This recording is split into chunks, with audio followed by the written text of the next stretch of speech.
Hello dear students, प्यारे बच्चों, आज हम नरेशन का पार्ट नंबर 3 पढ़ने वाले हैं, जो कि असर्टिव सेंटेंस है। यानी कि ऐसे सेंटेंस जिसमें लास्ट में फुल स्टॉप आए, यानी कि फुल स्टॉप वाले वाक्य। मैं एक स्टेटमेंट लेके चल रहा हूँ। He said to me, comma, inverted comma start, I like swimming. मैंने बताया था कल कि कोमा से पहले जो भी होता है वो रिपोर्टिंग वर्ब कहलाता है, और इन्वर्टेड कोमा के अंदर जो स्टेटमेंट होती है वो रिपोर्टेड स्पीच कहलाती है।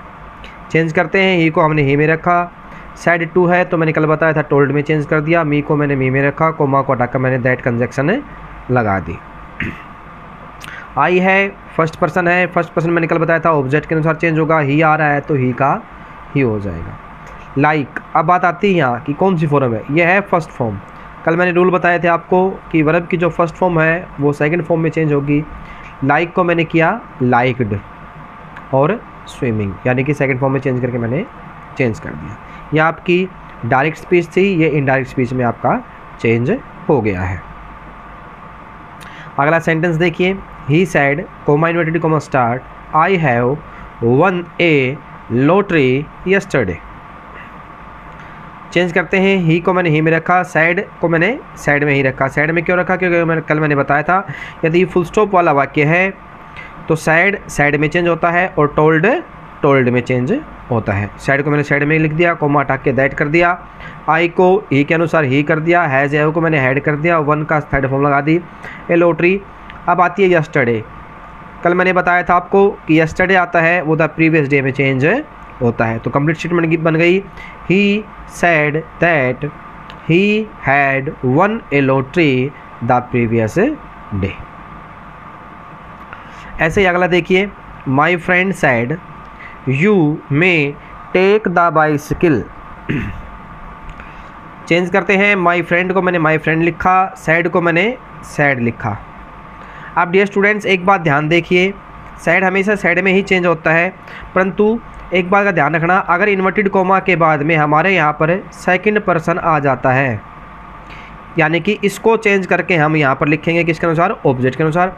हमारे पास ऑब्जेक्ट है नहीं तो हमें ऑब्जेक्ट मानना पड़ेगा, और यदि हम ऑब्जेक्ट मानेंगे तो यहाँ पे सेड टू लगाना पड़ेगा, तो यहाँ हो जाएगा टोल्ड टोल्ड, और ब्रैकेट में हमें ऑब्जेक्ट मानना पड़ेगा। यहाँ पे अगर हम मानेंगे मी तो हमें ये ब्रैकेट में लिखना पड़ेगा।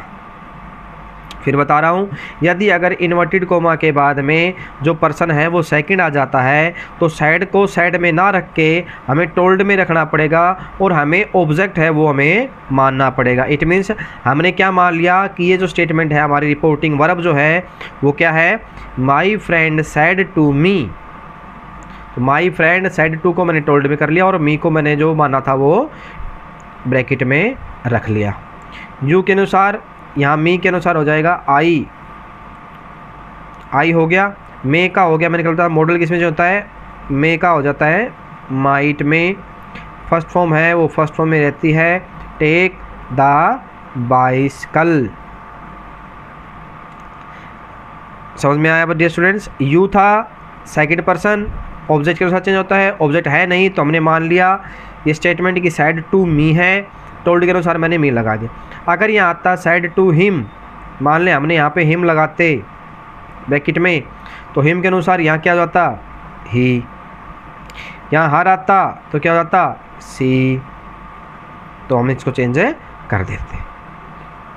अगला देखिए, Mohan sad coma inverted comma start, T is ready if you like.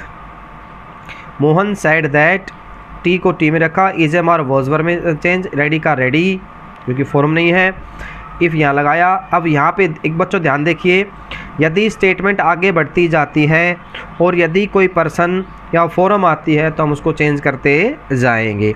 You है सेकंड पर्सन, वही बात है, यहाँ हमने मी मान ले, यहाँ कोई ज़रूरी नहीं है करने की, तो हमने हिम माना, हमने ही कर दिया, या इसको यहाँ पे आई कर देते, कोई बात नहीं, कुछ भी कर देते तो सही हो जाता। If he like first form है वो थर्ड सेकंड फॉर्म में चेंज हो जाएगी। फिर बता रहा हूँ, स्टेटमेंट चाहे कितनी बड़ी हो, चेंज करने की चीज़ चेंज करते जाना, हमें वो सोल्व हो जाएगा और आपका सोल्यूशन मिल जाएगा। अगला सेंटेंस देखिए, she said to me comma inverted comma start I have lost my purse. Important वाक्य है डियर स्टूडेंट्स, थोड़ा प्लीज़ ध्यान से देखिए। सी टोल्ड मी कर लिया हमने चेंज, कोमा को दैट में यानी कि कंजक्शन लगा दिया, आई के अनुसार सी के अकॉर्डिंग हमने सी लगा दिया, हैज़ को हेड में चेंज कर दिया, लॉस्ट को लेस। अब जो यहाँ पे एक माई आ गया यानी कि ऑब्जेक्टिव केस आ गया, ऑब्जेक्टिव केस को यहाँ पर चेंज करते वक्त कैसे कैसे करते हैं मैं आपको एक सिंपल सा तरीका बता रहा हूँ, ध्यान रखिए। सबसे पहले हमें ये देखना है कि यहाँ पर जो आ रहा है वो क्या है, मीन्स यहाँ माई आ गया। माई हम इसके तीनों पर्सन लिख लेंगे, यानी तीनों रूप लिख लेंगे, सॉरी पर्सन नहीं, हम माई के तीनों रूप लिख लेंगे। तीनों रूप कौन सा, कि आई इसका सब्जेक्टिव, माई और मी,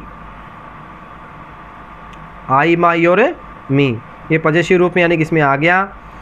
हमने इसके जो यानी कि ध्यान रखना, सब्जेक्ट के अलावा जो कुछ भी पीछे आता है ऑब्जेक्ट में या पॉजिटिव रूप में, उसके पहले आपको तीनों रूप पता होना चाहिए क्या होते हैं। सिंपल तरीका बता रहा हूँ, बहुत सिंपल तरीका, कभी भी मार नहीं खाएंगे आप। माई का होता है आई माई मी। अब ये देखना है कि ये कौन सा पर्सन के अकॉर्डिंग है, तो यानी कि ये फर्स्ट पर्सन का रूप है, तो फर्स्ट पर्सन किसके अकॉर्डिंग चेंज होता है, सब्जेक्ट के अकॉर्डिंग चेंज होता है। सब्जेक्ट में क्या है, सी। अब हम इसके नीचे जो हमारा सब्जेक्ट है उसके तीनों रूप लिख लेंगे, सी हर हर। समझ में आया डियर स्टूडेंट? फिर बता रहा हूँ, यहाँ पर जो कुछ भी है उसके तीनों रूप हमें लिखेंगे। सबसे पहले आई माई मी, उसके साथ हमें ये देखेंगे कि ये कौन सा पर्सन है, फर्स्ट पर्सन का है या सेकंड पर्सन का है। फर्स्ट पर्सन का है तो सब्जेक्ट के अकॉर्डिंग सी हर हर। अब यहाँ जो उत्तर आएगा वो क्या आएगा, जो इसके नीचे है। अब माई के नीचे क्या है, हर, तो मैंने यहाँ लिखा था हर। अगर यहाँ होता यूवर, तो यूवर का क्या होता, यू, योर, यू, और मी के अनुसार आई माई मी। अगर यहाँ माई के अनुसार है आई have lost your purse, she had lost.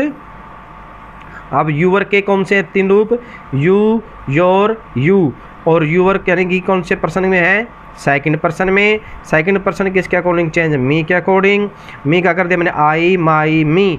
अब इसके नीचे जो है वो उसका आंसर आ जाएगा, यानी कि यहाँ क्या आ जाता, माई। समझ में आया डियर स्टूडेंट्स? ये सबसे इम्पोर्टेंट है, ये अगर चीज़ ध्यान रखोगे तो कभी भी यहाँ इस तरह के वाक्य जो आएंगे वो कभी भी आपके गलत नहीं होंगे, कभी मार नहीं खाओगे। तो आज के लिए इतना ही काफ़ी। मैं थोड़ी देर में आपको फ़ोटो खींच करके भेज रहा हूँ आज के कुछ वाक्य जो आपको घर पे सॉल्व करने हैं, आज की exercise. Thank you, thanks a lot.